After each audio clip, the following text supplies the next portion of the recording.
guys, and welcome to another Fast Foundation Friday, and today we are going to be talking about everybody's favorite topic, gas.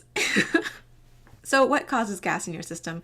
Usually it comes down to what sort of food or drink you're consuming. So carbonated drinks, most definitely. Beans, dairy if you're lactose intolerant, such as I am, or cruciferous vegetables like broccoli, asparagus, cauliflower, cabbage, etc. But also, how quickly are you consuming these foods or drinks? Are you chewing your food thoroughly? Are you taking small bites? Are you taking your time? Or are you kind of shoveling it in because you're in a hurry?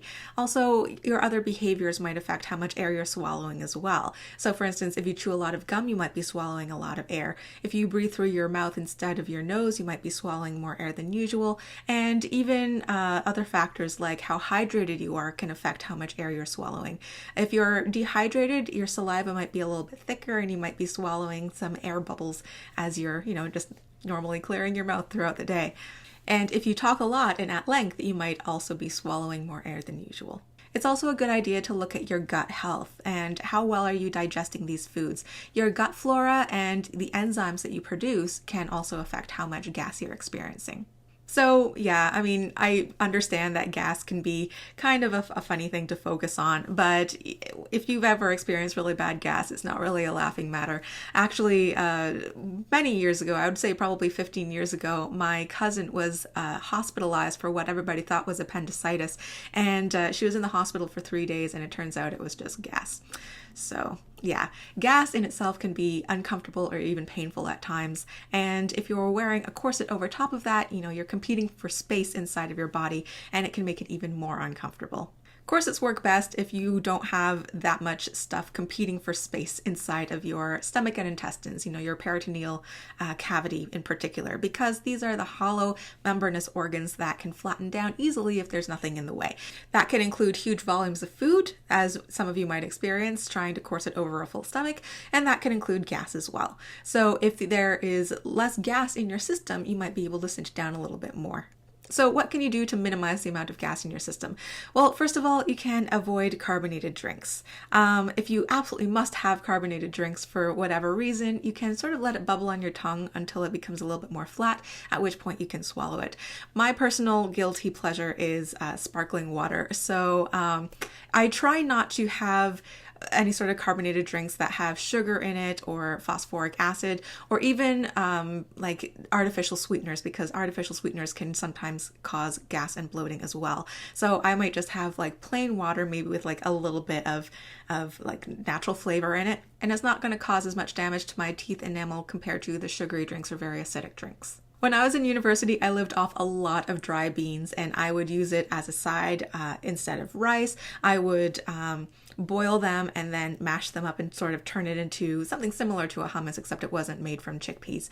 I would use them in a lot of different things because, they're high in fiber, high in protein. But if you are the type of person to get really gassy from beans, some people say that you can soak them overnight and then throw out that water in the morning. Others say that, cooking it thoroughly enough can destroy some of the sugars that cause gas and bloating. I usually just opted for pulses sort of like more like lentils, because they have less of that gas producing sugars in them, and they're also really small, so they cook up faster in most cases and they don't need to be pre-soaked. I love cruciferous vegetables. I try to eat them every day because I know how nutritious they are, and incidentally, they're pretty good for your hair. But if you are the type of person who experiences gas and bloating from them, cooking can destroy some of the sugars that cause that discomfort and that bloating. Or you can have something like a Beano, the alpha-galactosidase that breaks down those sugars that cause the gas in the first place. It works for the cruciferous vegetables. It also works for beans.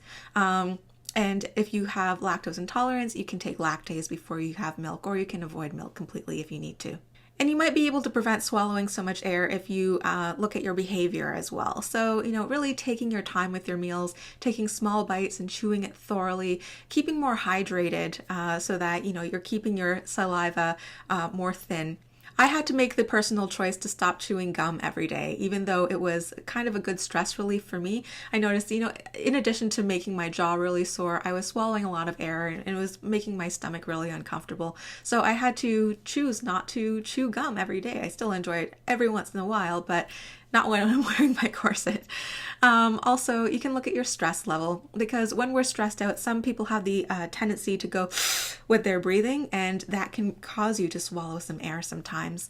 If you're required to change your diet that causes more bloating because of, say, increased fiber, then maybe you want to sort of introduce that diet a little bit more slowly over the course of several weeks instead of right away, so that your body can become more accommodated to that change. And if you're consistently experiencing tummy troubles or bloating and discomfort with or without a corset, it's a good idea to go to your doctor, because you might have some food sensitivities that you weren't aware of, or you might be lacking an enzyme, or you might actually be diagnosed with IBS or any number of things. So it's always good to get checked out just in case.